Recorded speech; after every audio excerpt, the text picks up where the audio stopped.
ஓம் மோஷிகவாகனமோதகஹஸ்த சாமலகர்ண விலம்பிதசூத்ரக வாமனரூப மகேஸ்வர புத்திர விக்ன விநாயக பாத நமஸ்தே.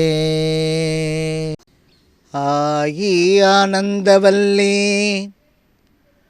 அமிர்தகலதரி ஆதிசக்தி மகம்மாயி மாயஸ்படிகமணி மாமதங்கி ஷடங்கி ஞானார்த்த பரிமலனயகரீம் நாதவிந்து தாரிணி நாதாந்த தர்ப்பணகரீம் ஸ்ரீம் பீஜமந்திரஸ்வரூபிணீம் அம்பா நமோஸ்துதே. அன்பார்ந்த தாய்மார்களே, சுபமஸ்து. அம்மாவுடைய அபூர்வ விஷயங்கள், அன்னை ராஜராஜேஸ்வரி பீடத்தில் நடக்கக்கூடிய பூஜைகள், ஒவ்வொரு இல்லத்தரசிகளும் இந்த அபூர்வ விஷயங்களையும் அன்றாட வாழ்க்கையில் செய்து சகலவிதமான க்ஷேமங்களையும் பெற்று, அதே சமயத்தில் இந்த மாதிரி ஒரு அபூர்வ விஷயம் சொல்கிறாங்க யூடியூப்பில், மற்றவங்களுக்கும் நீங்கள் தாய்மார்களுக்கு அக்கம் பக்கம் இருக்கிறவங்களுக்கு பெரியவங்களுக்கெல்லாம் சொல்லி அதை இம்ப்ரூவ்மெண்ட் பண்ணுற உங்கள் எல்லாருக்கும் சுபமஸ்து.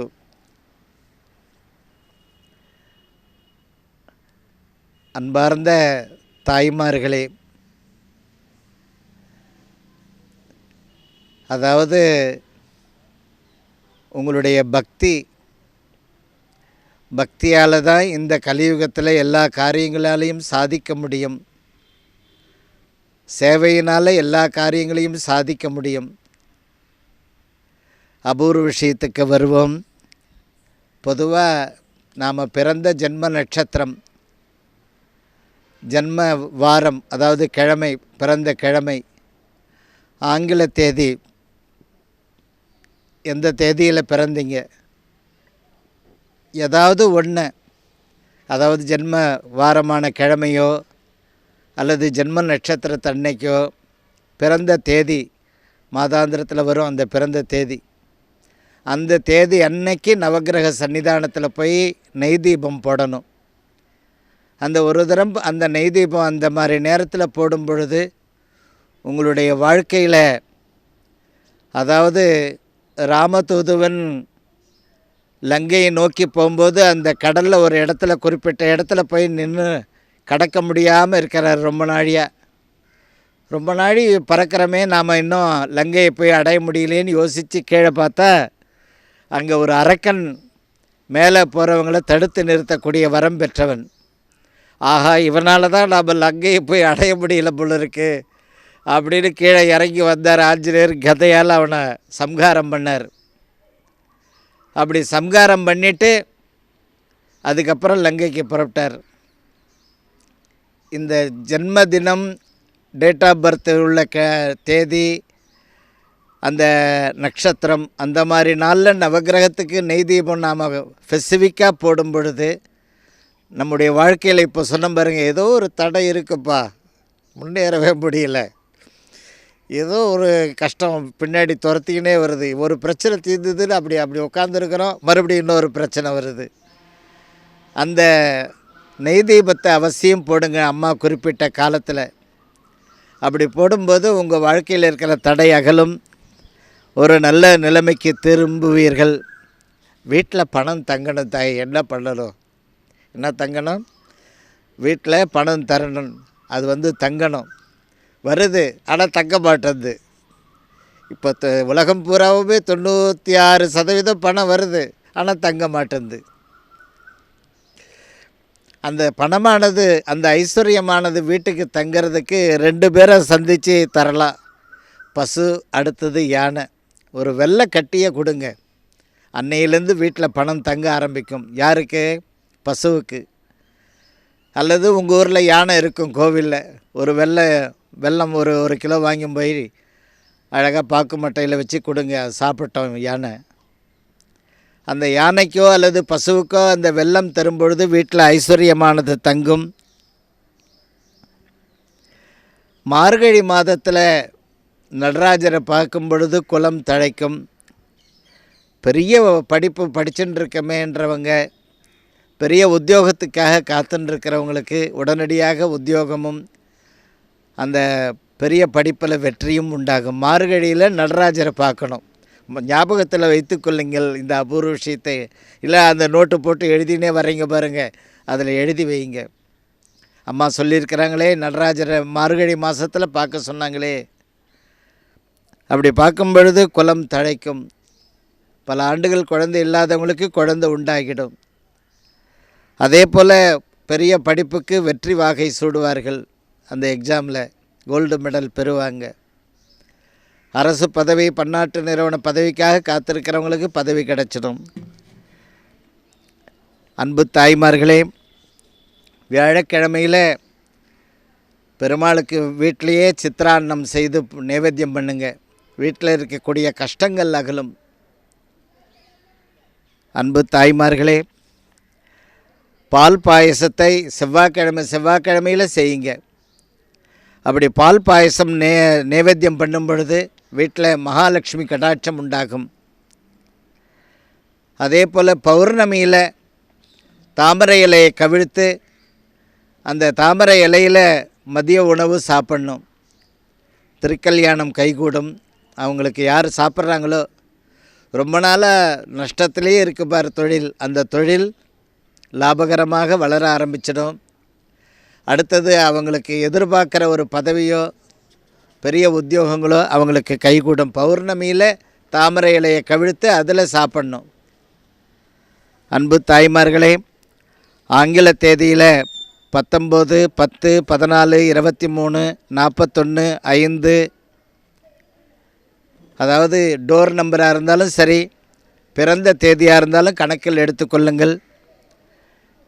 19, 10, 14, 23, 41, 5, 55, 1, 46 இந்த தேதியில் பிறந்தவர்களாக இருந்தாலும் இந்த எண் உள்ள வீட்டு கதவு எண்ணாக இருக்கிறவங்களும் அவர்கள் ஸ்ரீராமருடைய பட்டாபிஷேகத்தை அவசியம் வீட்டில் அந்த படத்தை பூஜையில் வைங்க. அப்படி வைக்கும் பொழுது அவர்களுடைய வாழ்க்கையில் அந்த 70% போயிருப்பாங்க. அந்த 70% போயிட்டு இன்னும் நமக்கு கைகூடி வரலையேன்னு காத்துன்னு இருக்காங்க பாருங்கள். அவங்களுக்கு அந்த பிறந்த தேதியில் இருக்கிறவங்க, அதாவது 19, 10, 14, 23, 41, 5, 55, 1, 46 கதவு எண் உள்ளவங்களும் சரி, மற்றபடி அந்த பிறந்த தேதி உள்ளவர்களும் ராமருடைய பட்டாபிஷேகத்தில் அந்த பட்டாபிஷேக படத்தில் ஆஞ்சநேயர் சிவலிங்கத்தை சுமந்தபடி இருக்கணும். அந்த படத்துக்குள்ளார அந்த காட்சியில் சீதாராமனோட அந்த சமுத்திரத்தில் பூஜை பண்ணுவாங்க. அப்படி பூஜை பண்ணும் பொழுது அந்த இடத்துல அந்த படத்துக்குள்ளார ஆஞ்சநேயர் இருக்கணும். அப்படி செய்யும் பொழுது அந்த படத்தை பூஜையில் வைக்கும் பொழுது அந்த 100% அந்த வெற்றியை அடைந்துடுவார்கள். அன்பு தாய்மார்களே, அவசியம் நான் படத்தை வாங்கி வச்சிடுறப்ப 19ஆம் தேதி பிறந்த எங்கள் வீட்டு நம்பர் 46, 55 வருது, 41 வருது. சரி, ஒரு படம் ராமருடைய பட்டாபிஷேகம் வீட்டிலே இருக்கும். அதை ஒரு ஸ்பெசிஃபிக்காக அதை பார்க்கணும், தரிசனம். அப்படி செய்யும் பொழுது அவங்களுடைய வாழ்க்கையில் அந்த 100% ஒரு 6 கஜம் தோண்டினா தண்ணி வந்திருக்கும், 90 கஜம் தோண்டிட்டாங்க அப்படின்றாங்களே. இந்த படம் பூஜையில் இருக்கட்டும். இந்த தேதியோ இந்த கதவு எண் உள்ளவர்கள் வீட்டில் அந்த முழு வெற்றி வாகை சூடுவார்கள் எல்லா துறைகளிலும். அதே போல் ஞாயிற்றுக்கிழமையில் செந்தாமரை மலரை எடுத்துன்னு போயிட்டு நவக்கிரகத்துக்கு வைக்கணும். தனப்பிராப்தி உண்டாகும். ஞாயிற்றுக்கிழமையில் நவக்கிரகத்துக்கு தாமரை மலர் வைக்கணும். அதுக்கப்புறம் அந்த தாமரை மலர் அந்த நவக்கிரகத்தை வைக்கும் பொழுது அந்த வீட்டில் இஷ்டகாமியார்த்த பலம் சித்திரஸ்து, நாம் நினைத்துன்னு இருக்கிற காரியங்கள் கைகூடி வரும். அன்பு தாய்மார்களே, இன்னும் சில வாரங்களில் நவராத்திரி பெருவிழா நடைபெறப் போகிறது. விநாயக சதுர்த்தி வந்துட்டாலே நவராத்திரி அடுத்தது வரப்போகிறது அர்த்தம் உங்கள் எல்லாருக்கும் தெரிந்தது. அந்த நவராத்திரி பெருவிழா அன்னை ராஜராஜேஸ்வரி பீடம், இந்த பீடம் விழுப்புரம் மாவட்டம் திண்டிவனம் இறங்கி செஞ்சி திருவண்ணாமலை போகிற மெயின் ரோட்டில் இருக்குது. திண்டிவனத்துலேருந்து ஒரு 5 கிலோமீட்டரில். அந்த ராஜராஜேஸ்வரி பீடத்தில் வனதுர்க்கை அருள்வாக்கு சொல்லக்கூடியவள். ராமர் வனத்திற்கு வரும்பொழுது முதல் வனதுர்க்கையை தான் வணங்கினார். அப்படி வனதுர்க்கையை வணங்கி ஆசை பெற்று தான் அதுக்கப்புறம் கானகம் சென்று ராவணாதியர்களை வதம் செய்து பூபாரத்தை இறக்கி வச்சார். அப்போ அந்த ராமச்சந்திரமூர்த்தி முதல் வணங்கின தெய்வம் வனதுர்க்கை. அந்த வனதுர்க்கையை வணங்கினதுனால தான் அந்த அசுராதியர்கள் அத்தனை பேரையும் வதம் செய்ய முடிந்தது. நிரந்தரமாக அந்த வதத்தை செய்து நிவர்த்தி செஞ்சிட்டார். அசுரகுலமே இல்லாத பண்ணிட்டாங்க. அந்த அனுகிரகம் பண்ணுறவ யார்? அவகிட்ட தான் உருவாக்குற சக்தியும் உண்டு, அதை அழிக்கிற சக்தியும் உண்டு. மீண்டும் நமக்கு பிரச்சனை வராமல் இருக்கிறதுக்கும் அனுகிரகம் பண்ணிடுவாளாம் வனதுர்க்கை. 3 விதமான ஒரு அனுகிரக நிலை பெற்றவள். அப்படிப்பட்ட வனதுர்கா அருள்வாக்கு சொல்லக்கூடிய இந்த ராஜராஜேஸ்வரி அம்பாள் இடத்துல நவராத்திரி பூஜை செய்யணும். உங்கள் வாழ்க்கையில் மீண்டும் கஷ்டங்கள் வராமல் இருக்கிறதுக்கு என்னவோ அது ஒரு நிரந்தர பாதுகாப்பும் பண்ணிக்கணும். இன்னொரு பக்கம் உங்களுடைய வாழ்க்கையில் அடுத்த ஸ்டேஜ் முன்னேறணும். காத்துட்டுருப்பீங்க. சில பேர் 2019 பிரச்சனையில் போயிட்டே இருக்கிறாங்க. அடுத்த லெவல் வரணுமேன்னு காத்துட்டுருப்பாங்க. அவங்க எல்லாருக்குமே இந்த நவராத்திரி பூஜை பீடத்துக்கு பதிவு செய்ய வேண்டும். நவராத்திரி பூஜைக்கு பதிவு செய்கிறவங்க அந்த ஒரு கால பூஜை, அம்மா ஒரு நாள் பூஜையாக பண்ணுறோம். சிறப்பு அபிஷேகத்திலேருந்து அன்னதானத்திலேருந்து அந்த துர்கா லக்ஷ்மி சரஸ்வதி நவராத்திரி கலச பூஜை, அந்த நவராத்திரியில் நடக்கக்கூடிய யாகத்தில் அன்னை ஆதிபராசக்தி அவதாரம் செய்து அந்த கார்த்தியாயனாய வித்மகே கன்யகுமாரி தீமகே தன்னோ துர்க பிரச்சோதயா ஸ்வாஹா அப்படின்னு அந்த நெய் சக்கரை பொங்கல் போடும் பொழுது அந்த பூஜைக்கு யார் பதிவு பண்ணியிருக்காங்க, அந்த ஒரு நாள் பூஜைக்கு பதிவு பண்ணவங்க, ஒரு கால பூஜை பதிவு பண்ணவங்க யாரோ அந்த அவிர்வாகத்தை வாங்கிக்கிறாளாம். உங்கள் வீட்டில் கல்யாணம் நடக்கணும்னு அந்த பூஜை பதிவு பண்ணியிருப்பீங்க. கஷ்டமெல்லாம் நீங்கணும் தாயே எங்கள் குடும்பத்தில்ன்றவங்க, சொந்த தொழில் அமையணும் தாயே, பசங்க இந்த வருஷம் நல்லபடியாக செட்டில் ஆகணுன்றவங்க, உடல் பிணி நீங்க வேண்டும் என்றவங்க, வீட்டில் லக்ஷ்மி கடாட்சம் உண்டாகணுன்றவங்க எல்லாருமே இந்த நிகழ்ச்சியில் பார்க்குற அத்தனை பேரும் 1000 பேர் இந்த நிகழ்ச்சியை பார்த்துன்னே இருக்கீங்க. ஒரு தடவை அம்மா போட்டுட்டாங்கன்னா 1000 பேர் கரெக்டாக பார்த்து முடிக்கிறீங்க. 24 மணி நேரத்தில் 1000 குடும்பம் பார்க்குறது இந்த நிகழ்ச்சியை. அந்த 1000 குடும்பத்தாரும் அந்த நவராத்திரி பூஜைக்கு பதிவு செய்து மனசில் சொல்ல வேண்டிய பிரச்சனைகள் இருக்குது, வெளியே சொல்ல முடியாத பிரச்சனைகளும் இருக்குது வாழ்க்கையில். இதெல்லாம் சரியாக்கக்கூடிய சக்தி நவராத்திரி பூஜை. ஒரு நிரந்தர பாதுகாப்பு ஏற்படும் குடும்பத்தில். வாழ்க்கையில் நினைத்த வரத்தை அதிசீக்கிரத்தில் தரக்கூடியது. அந்த நவராத்திரி பூஜைக்கு பதிவு செய்யுங்கள். அந்த நவராத்திரி பூஜை அப்படி ஒரு முக்கியமாக அந்த பூஜையில் அம்பாளுக்கு அந்த ஒரு கால பூஜை செய்யும் பொழுது வீட்டில் இருக்கக்கூடிய தீய சக்திகள் அகலும். அம்மா எதிரிகள் அடிக்கடி எனக்கு ஏதாவது ஒரு இடையூறு பண்ணிகிட்டே இருக்காங்களே, நான் மறுபடியும் ஆரம்பித்த இடத்துலே நிற்கிறனே அம்மான்றீங்களே, அந்த தீய சக்திகள் இடையூறுகள் எதிரிகள் தொல்லைகள் அகலும். இருப்பிடத்தில் சுபதேவதைகள் வாசம் செய்யும். பல தலைமுறையாக இருக்குப்பா பிரச்சனை, தெய்வம் இருக்கா நம்ம வீட்டில் இல்லையா அப்படின்றாங்களே, அந்த ஒரு சுப தேவதைகள் தெய்வம் வீட்டில் வாசம் செய்யும். மனக்கவலை உங்களை விட்டு அகன்றுவிடும். ஆனை கட்டி போரடிக்கக்கூடிய குபேர சம்பத்து உண்டாகும். இந்த நவராத்திரி பூஜைக்கு பண்ணுற ஒவ்வொரு குடும்பத்தாருக்கும் ஆனை கட்டி போரடிக்கக்கூடிய குபேர சம்பத்தை அவள் அனுகிரகம் பண்ண ஆரம்பிச்சிடுவா. அந்த நவராத்திரி பூஜை செய்து அந்த குங்கும பிரசாதம், அந்த ஸ்ரீ சக்கரம் அதை வாங்கி பீரோவில் வைக்கணும். அதுதான் அம்பாளுடைய நவராத்திரி பிரசாதம். அந்த பூஜை பண்ணும் பொழுது வீட்டில் இருக்கக்கூடிய மனக்கவலைகள் அகலும். அந்த ஆனை கட்டி போரடிக்கக்கூடிய குபேர சம்பத்து உண்டாகும். பல தலைமுறைகளுக்கு வேண்டிய அருள் செல்வத்தையும் பொருள் செல்வத்தையும் அனுகிரகம் பண்ணுவாளாம் நவராத்திரி பூஜை பண்ணுற ஒவ்வொரு குடும்பத்தாருக்கும். அதே போல் உங்களுடைய வாழ்க்கையில் போராமைகள், தீயவர்கள் அன்றாட வாழ்க்கையில் சந்திச்சுட்டே இருக்கீங்க. அந்த போராமைகள், தீயவைகள் இவை அனைத்தும் அகன்றுவிடும். நாடி சென்ற செல்வம் உங்களை நாடி வரும். அந்த செல்வம் ஒரு வெற்றி செய்தி வரணும் தாயே எங்களுக்கு அப்படின்வாங்க. ஒரு சொத்து வாங்கணும், அதுக்காக முயற்சி எடுக்கிறாரு பணத்துக்காக, அது நல்லபடியாக வெற்றி ஆகணும்ன்றாங்களே, அந்த மாதிரி அந்த வெற்றி செய்திகள் உங்களை தேடி வரும் அன்பு தாய்மார்களே. அதே போல் அந்த நவராத்திரி பூஜை செய்யும் பொழுது அக்கம் பக்கம் இருக்கக்கூடிய விரோதங்கள் அகன்றுவிடும். உங்களுடைய குடும்பத்தில் தன பிராப்தி உண்டாகும். அதை முதல்ல சொல்லுங்கள் தாயே. தனம்னு பேரில் சீட்டில் எழுதி பாக்கெட்டில் தான் வச்சுக்கிறோம், பீரோவில் தங்க மாட்டேங்குது. அந்த ஐஸ்வர்யமானது, தனமானது வீட்டில் தங்கும். அதே மாதிரி வெளியே இருக்கக்கூடிய மகாலட்சுமி, தெய்வம் வெளியவே இருக்குப்பா, அதனால தான்ப்பா எங்கே போனாலும் தோல்வி ஆகுது, வேலை நடக்க மாட்டேங்குது அப்படின்றாங்களே. அந்த தன பிராப்தியும் சரி, அந்த வெளியே இருக்கிற ஐஸ்வர்யமும் சரி, வெளியில் இருக்கக்கூடிய மகாலட்சுமி கடாட்சம் வீட்டில் வந்து வாசம் செய்யும் நவராத்திரி பூஜை. அந்த நவராத்திரி பூஜைக்கு தொலைபேசியில் தொடர்பு கொண்டு உடனடியாக, அம்மா எங்களுடைய பேரை எழுதிக்கோங்க, எங்கள் குடும்பத்தில் நாங்கள் 11 பேர் இருக்கோம். சில பேர் குடும்பத்தில் பேரம்பேத்தியிலிருந்து பெரியவங்க வரையிலும் இருப்பாங்க, ஒரு 15 பேர் இருப்பாங்க, கணவன் மனைவி இருப்பாங்க, குழந்தைகள் இருப்பாங்க. எல்லாருடைய பேரையும் அழகாக ஒரு வாட்ஸ்அப்பில் எழுதி, அட்ரஸை கீழே எழுதி அந்த பூஜைக்கு பதிவு பண்ணுங்க.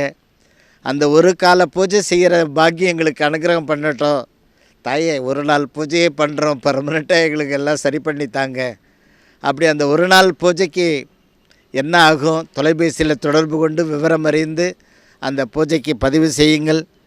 அப்பொழுது அந்த பூஜை செய்யும் பொழுது வெளியே இருக்கக்கூடிய மகாலட்சுமி, வெளியே இருக்கக்கூடிய குலதேவதை மீண்டும் உங்களுடைய இல்லத்துக்கு வந்து வாசம் செய்ய ஆரம்பித்துவிடும். அதே போல் திருஷ்டி உங்களை விட்டு நிவர்த்தி ஆகணும். நவராத்திரி பூஜையில் தான் திருஷ்டி நிவர்த்தி ஆகும். அந்த நவராத்திரியில் பூஜைக்கு பதிவு செய்கிற ஒவ்வொரு குடும்பத்திலையும் திருஷ்டி, அந்த திருஷ்டிக்கு ஒரு கதையே உங்களுக்கு சொல்லியிருக்கிறேன்.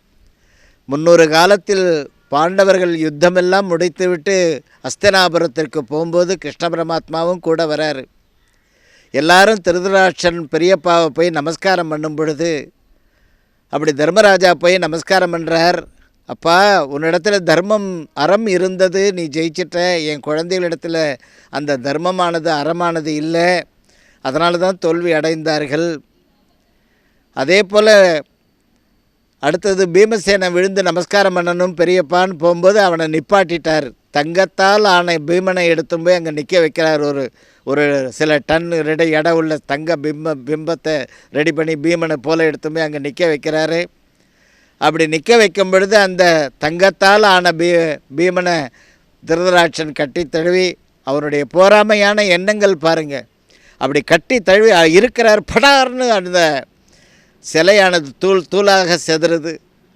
உடனே பக்கத்தில் பீமசேனை பார்க்குறா கிருஷ்ண பரமாத்மா, ஆத்மபந்து என்னை காப்பாற்றலையே, இவ்வளோ பெரிய போராமை வச்சுருக்காரு எங்கள் பெரியப்பா அப்படின்றார். அதே போல் அந்த போராமையான எண்ணங்கள் திருதராட்சனுக்கு இருக்கிற மாதிரி போராமையான எண்ணங்கள் நம்முடைய ஒரு வாழ்க்கையில் நிறைய இருக்கிறது. சுற்றி இருக்கிறவங்களால், நம்மளை சுற்றி இருக்கக்கூடிய இடத்துல போராமைகள் இருந்தால் அடுத்த கட்ட வளர்ச்சி நம்மளால் அடைய முடியாது. போராமைகள் அகலணும், திருஷ்டி அகலணும், அக்கம் பக்கம் விரோதங்கள் அகல வேண்டும். இதுக்கு ஏதாவது ஒரு சொல்யூஷன், அதுதான் நவராத்திரி பூஜை. அந்த பூஜை செய்து அந்த ஸ்ரீசக்கரம், அந்த குங்கும பிரசாதம் நம்ம வீட்டில் பூஜை ரூமில் பீரோவில் இருக்கும் பொழுது அவள் ததாஸ்துன்னு சொல்லுவாளாம்.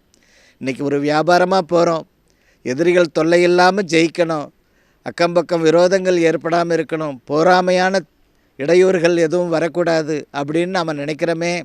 அந்த ஸ்ரீசக்கரத்தில் அம்பாள் உட்காந்து ததாஸ்து, நீ நினச்சபடியே போராமைகள் ஏற்படாது, தடைகள் ஏற்படாது, விரோத சக்திகள் உன்னை பின்தொடராதுன்னு அம்பாள் வாழ்த்தின்றே இருப்பாளாம். அந்த ஒரு நவராத்திரி பூஜைக்கு அவ்வளோ மகத்துவமாக. ஆமாம், அடுத்த கட்ட வளர்ச்சின்றீங்களே, இந்த நவராத்திரி பூஜை செய்யுங்க. கண்டிப்பாக இதே ஆண்டில் அடுத்த கட்ட வளர்ச்சி உங்கள் குடும்பத்தில் உண்டாகும். இந்த நிகழ்ச்சியை பார்க்குற அத்தனை பேரும் நவராத்திரி பூஜைக்கு தொலைபேசியில் தொடர்பு கொண்டு பதிவு செய்து அதற்காக வேண்டிய நிதி என்னவோ அதை ராஜராஜேஸ்வரி பள்ளியினுடைய பேர் அக்கௌண்ட்லேயும் அனுப்பலாம். அம்மாவுடைய அறநிலையம் ராஜராஜேஸ்வரி அருள்வாக்கு சித்தர்பீடம் ட்ரஸ்ட்டு அந்த அக்கௌண்ட்லேயும் அனுப்பலாம். அம்மா அடிகளார் பேர்லேயும் அனுப்பலாம். உங்களுக்கு எப்படி சௌகரியமாக இருக்கோ அதை அனுப்பி அந்த பூஜைக்கு ஒரு நிரந்தர தீர்வு உங்கள் வாழ்க்கையில் ஏற்படணும். கஷ்டங்களை கடந்து ஒரு சந்தோஷத்தை உருவாக்கணும். சந்தோஷத்தினுடைய மறுபெயர் தான் மகாலட்சுமி கடாட்சம். அந்த மகாலட்சுமியினுடைய கடாட்சம் எப்பொழுதும் உங்களுக்கு உண்டாக வேண்டும். அதே போல் உங்களுடைய வீட்டில் மகளிர்கள் மனக்கவலையாக இருப்பாங்க. ஏம்மா மணி 2 ஆச்சு இன்னுமா சாப்பிடல, இதோ சாப்பிட்றேன். என்ன கவலை? பெரியவன் இன்னும் செட்டில் ஆகலையே, பாப்பாவுக்கு 30 ஜாதகங்கள் பார்த்தோம் இன்னும் செட்டில் ஆகலையே அப்படின்றாங்களே. அந்த தோஷங்கள்லாம் அகன்று அந்த மனக்கவலைகள், மகளிர்களுக்கு இருக்கக்கூடிய மனக்கவலைகள் அகன்றுவிடும். மகளிர்களுக்கு சௌபாகியம் உண்டாகும். பல ஆண்டுகளாக ஆட்டி படைத்த செய்வனை பாதிப்பு அகலும். முக்கியமான கட்டம் இது. ஒவ்வொரு வாழ்க்கையிலையும் முன் செய்த வினை, அதே போல் நடைமுறை வாழ்க்கையில் அறிந்தும் அறியாமலும் செய்யக்கூடிய வினை பயன்கள், அடுத்தது பகைவர்களால் அனுப்பப்படக்கூடிய எண்ணங்களால் ஏற்படக்கூடிய செய்வினைகள், இதெல்லாம் நிவர்த்தி ஆகிறதுக்கு நவராத்திரி பூஜை தான் சால சிறந்தது. அந்த பூஜைக்கு நீங்கள் அம்மாவுடைய பீடத்துக்கு தொடர்பு கொண்டு கீழே ஸ்க்ரோல் போயின்னு இருக்கு பார்த்தீங்களா, அந்த ஸ்க்ரோலை நம்பரை பார்த்து பதிவு பண்ணி தொலைபேசியில் பதிவு பண்ணுங்க. அதுக்குரிய நிதியை அனுப்பி அந்த செய்வன பாதிப்பு சத்துரு தொல்லைகளை நிரந்தரமாக நிவர்த்தி செய்து கொள்ளுங்கள். நஷ்டத்தில் இருக்கக்கூடிய வாழ்க்கை லாபத்தை நோக்கி பயணிக்க ஆரம்பித்துவிடும். அந்த நவராத்திரி பூஜை செய்யும் பொழுது, நவராத்திரி பூஜை செய்யக்கூடிய ஒவ்வொரு குடும்பத்திற்கும் வம்சம் தழைக்க ஆரம்பித்துவிடும். இந்த பூஜை செய்யக்கூடிய பாக்கியம், அதாவது மாசி மகம், இப்போ நவராத்திரி பூஜை இந்த ஆவணி புரட்டாசியில் வருதுன்னா அடுத்து வரக்கூடிய ஒரு 4-5 மாதத்திலே உண்டாயிடும். வம்சம் தழைக்க ஆரம்பித்துவிடும். அதே மாதிரி பிள்ளைகள் வளர்ச்சி பாதைக்கு வந்துடுவாங்க. இந்த 14 மாதத்தில் அவங்கவுங்க அந்த கிரேடு டிகிரி வாங்கிறதுலேயும் சரி, மேலே பெரிய பதவிக்கு போகிறது, மேலே பெரிய படிப்புக்கு வர்றது, இந்த பாக்கியமெல்லாம் அனுகிரகமாகும். பிள்ளைகளுடைய முன்னேற்றத்தில் இருக்கக்கூடிய தடை அகலும் நவராத்திரி பூஜை செய்கிறதுனால. அம்மா போகுதுமா, அவனோட படித்ததெல்லாம் 3 ரூபா வாங்குது, இவன் வெறும் 20 ரூபா 35 ரூபா இப்படி தான் வாங்குறான், இவனோட இவன் சொல்லி கொடுத்து அவன் படித்தான், அவன் 3 ரூபாயில் அதான் 3 லட்சத்தில் சம்பாதிக்கிறான், இவன் மாதத்துக்கு 20 ரூபா 35 ரூபா இப்படி தான் சம்பாதிக்கிறான். என்ன தாயே பிள்ளைகளுக்கு தடையாக இருக்கே. அந்த நவராத்திரி பூஜை செய்து அந்த பிள்ளைகளுக்கு இருக்கக்கூடிய தடைகளை அகற்றுங்கள். குடும்பத்தில் ஒற்றுமை நிலவும். நவராத்திரி பூஜைக்கு பதிவு செய்யும் பொழுது, அந்த பூஜை பண்ணி அந்த பிரசாதத்தை வீட்டில் வைக்கும்பொழுது ஒற்றுமை உண்டாகும். கட்டி முடிக்க வேண்டிய கட்டடத்தை நல்ல முறையில் இந்த நவராத்திரி பூஜை செய்யக்கூடிய ஒவ்வொரு குடும்பத்துக்கும் அந்த ஒரு 14 மாதங்களில் கட்டி முடித்து கிரகப்பிரவேசத்தை ஜாம் கொண்டாடி விடுவீங்க. அப்பா இடம் வாங்கி போட்டாருப்பா, 6 இடத்துல வாடகை வீடு மாற்றி அப்படி சோர்ந்து போயிட்டோம்மா. ஒவ்வொரு வருஷம் 2 வருஷம் 3 வருஷம் இருப்போம், இடம் மாறுவோம். ஆனால் இடம் வாங்கி போட்டு கட்டவே முடியல. அதுக்கு வர வருமானம் அதில் போய் செலவு பண்ணாமல் வேறு செலவெல்லாம் நடக்குது தாயே. சில பேர் சொந்த வீடாக அப்படி ஆகாயத்தை பார்க்குறாங்க. அந்த நவராத்திரி பூஜை பண்ணுற ஒவ்வொரு குடும்பத்தாருக்கும் அந்த சொந்த கிரகம் அந்த 14 மாதங்களில் அனுகிரகம் பண்ணிடுவாளாம் அம்பாள். வறுமை உங்களை விட்டு அகன்றவிடும். அந்த வறுமையானது வாழ்க்கையில் அகன்றுவிடும். ஊருக்கு நான் பணக்காரனாக இருந்தாலும் வீட்டில் ஏழையாக இருக்கிறேனேன்றீங்களே, அந்த நிலை, அந்த வறுமையானது அகன்றுவிடும். வெறுங்கையில் முழம்போடுறேன்னு வாங்க, அந்த வெறுங்கையில் முழம்போடுற நிலைமை நிவர்த்தியாகி அக்ஷய பாத்திரம், எப்படி ஆதவனுடைய கையில் இருக்கிற அக்ஷய பாத்திரம் உங்கள் வீட்டுக்கு வந்துடும். அந்த நவராத்திரி பூஜை பண்ணும் பொழுது அந்த ஸ்ரீசக்கர ரூபத்தில் அம்பாள் உட்காந்துடுற காலம். உங்கள் கையில் ஐஸ்வர்யமானது தங்க ஆரம்பித்து விடும், பணம் தங்க ஆரம்பித்து விடும். வீடு நிறையா பீரோவில் செலவு துணியாக அடுக்கி வச்சுருக்காருப்பா அப்படின்றாங்க. அந்த ஒரு வெறுமனே இருக்குது அப்படின்றாங்களே, அந்த நிலைமை நிவர்த்தி ஆகிவிடும். அந்த தோஷம், நஷ்டத்தில் இருக்கக்கூடிய வாழ்க்கை இனி லாபகரமாக இயங்க ஆரம்பித்துவிடும். இந்த நிகழ்ச்சியை பார்க்குறவங்க ஸ்ரீ ராஜராஜேஸ்வரி அருள்வாக்கு பீடத்துக்கு ஃபோன் பண்ணி அம்மா உங்களுடைய நிகழ்ச்சியை ரொம்ப ரசித்து பார்க்குறோம். உங்கள் அபூர்வ விஷயம்லாம் வீட்டில் பண்ணுறோம். நாங்கள் எங்கள் குடும்பத்துக்கும் அந்த நவராத்திரி பூஜைக்கு பதிவு பண்ணுறோம். நாங்கள் அம்பாள் என்ற பூஜை பண்ணி அந்த பிரசாதத்தை கொரியரில் அனுப்புங்க. அம்மாவுடைய பூஜையில் உங்களுடைய மனோபீஷ்ட காரியங்கள் என்னென்ன இருக்குன்றதை எழுதி ஒரு கடிதம் கூட போடுங்க. ரகுராமடிகளார், ராஜராஜேஸ்வரி பீடம், பெலாகுப்பம், செஞ்சி மெயின் ரோடு, திண்டிவனம், அந்த பின்கோடு நம்பர் எழுதி அழகாக அம்மாவுக்கு அந்த தபால் அனுப்புங்க. கொரியரோ நார்மல் தபாலில். அந்த பூஜைக்குரிய நிதியை நீங்களே நேரடியாக உங்கள் ஊரில் இருக்கக்கூடிய லோக்கல் பேங்க்கில் அக்கௌண்ட் நம்பர் கேட்டு வாங்கி கட்டுங்க. உங்கள் கையால் பணம் கட்டின ரசீதை வாட்ஸ்அப்பில் அம்மாவுக்கு ஃபோட்டோ காப்பி அனுப்பி உறுதி செய்து கொள்ளுங்கள். அந்த நவராத்திரி பூஜை செய்யும் பொழுது வீட்டில் இருக்கக்கூடிய பல ஆண்டுகளாக வளர்ச்சி பணியே இல்லை அப்படின்றாங்க. அந்த வீட்டில் இருக்கக்கூடிய வாஸ்து தோஷங்கள், கட்டட பணியில் இருக்கக்கூடிய குறைபாடுகள், அந்த வீட்டில் எல்லா சௌகரியம் இருக்கும், நிம்மதி இருக்காது, எல்லாத்தையும் தொலைச்சின்னே இருக்கிறாங்க. எல்லாம் இருக்குது தாயே, அடுத்த கட்ட வளர்ச்சிக்கு போகலை. 35 வருஷம் இந்த வீட்டில் குடும்பம் பண்ணுறோம், இன்னும் எந்த விதமான ஒரு இம்ப்ரூவ்மெண்ட்டும் இல்லை அப்படின்றாங்களே. அந்த நிலை, அந்த நவராத்திரி பூஜை செய்து அந்த ஸ்ரீசக்கரத்தை பூஜையில் வைங்க பீரோவில். அந்த வாஸ்து தோஷங்கள், இருப்பிடத்தில் இருக்கக்கூடிய கெட்டதெல்லாம் அகன்று வாஸ்து புருஷன் நல்ல ஒரு பலன்களை தர ஆரம்பிச்சிடுவாங்க. பல ஆண்டுகளாக சொந்த இல்லம் வேண்டுன்றவங்களுக்கு சொந்த இல்லம் கைகூடி வரும். அதே போல் கடன் தொல்லைகள் இருக்குன்றீங்களே, அந்த கடன் தொல்லை உங்களை விட்டு அகன்றுவிடும். மகளுடைய வாழ்க்கையில் ஒரு போராட்டமாக இருக்குது தாயேன்றீங்களே, அந்த மகளுடைய வாழ்க்கையில் இருக்கக்கூடிய போராட்டங்கள், அந்த போராட்டங்கள் அகன்று மகளுடைய வாழ்க்கையில் சந்தோஷமும் நிம்மதியும் உண்டாகும். நவராத்திரி பூஜை செய்கிறதுனால தொழில் ரீதியில் எதிர்பார்த்த பணம் வரலை தாயே, சொல்ப வருமானம் வருது தாயே. போட்டிருக்கேன் 30 ரூபாய்க்கு உள்ளார போட்டிருக்கேன், ஒரு 5 ரூபா 18 ரூபா இப்படி தான் வருதே தவிர ஒரு பெரிய அளவில் சாதிக்க முடியலன்றாங்களே. அந்த நவராத்திரி பூஜை செய்து ஸ்ரீசக்கரத்தை பூஜையில் வைக்கும் பொழுது அந்த தொழிலில் மிகப்பெரிய ஒரு லாபத்தையும் முன்னேற்றத்தையும் சந்திப்பீங்க. இனி தினம் தினம் இந்த நவராத்திரி பூஜையை பற்றி, பலன்களை பற்றியும் அபூர்வ விஷயங்களை பற்றியும் பேசும் பொழுது இந்த நிகழ்ச்சியை பார்க்குற அடுத்த க்ஷணம் அம்மாவுக்கு ஃபோன் பண்ணி அந்த பூஜைக்கு பதிவு செய்யுங்கள். அதுக்குரிய நிதியை அனுப்பி உறுதி செய்யுங்கள். நவராத்திரி பூஜையினுடைய அனுகிரகம் உங்கள் எல்லாருக்கும் உண்டாகட்டும். இந்த யூடியூப்பை பார்க்குறவங்க எல்லாருக்கும் இந்த நிகழ்ச்சியை ஷேர் பண்ணுங்கள். க்ஷேமமாக இருக்கணும். சுபமஸ்து.